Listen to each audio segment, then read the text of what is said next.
aturan di sekolah dan di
sudah siapa tadi. Nah, cuma Mbak memakai sepatunya hijau. Terus kata temannya teh gini, kenapa kamu tidak salah memakai sepatu?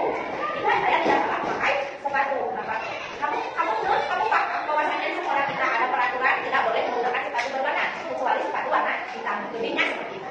Nah, terus kata si yang rambut jocong itu yang rambut gondrong, kata dia, tidak, saya tahu bahwasanya di sekolah itu ada peraturan tidak boleh memakai sepatu warna lain selain warna hitam.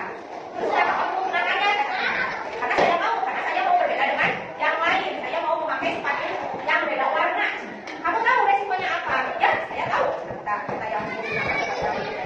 Terus kenapa kamu memakai? Ya, karena saya ingin beda dari yang lain. Nah, itu salah satu contoh yang tidak baik, yang tidak menaati peraturan. Dan akhirnya dia itu dipanggil sama gurunya. Tadi yang punya ngobrol itu, nah itu dia dikasih tahu bahwasanya di sekolah kita itu tidak boleh menggunakan sepatu warna hijau, harus menanggapi peraturan.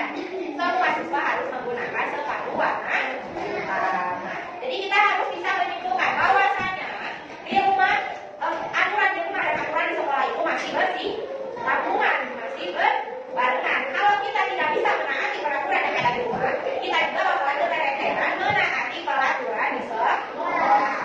Paham? Paham sampai sana? Oke. Sekarang kalian tulis 5 macam aturan di sekolah dan di rumah.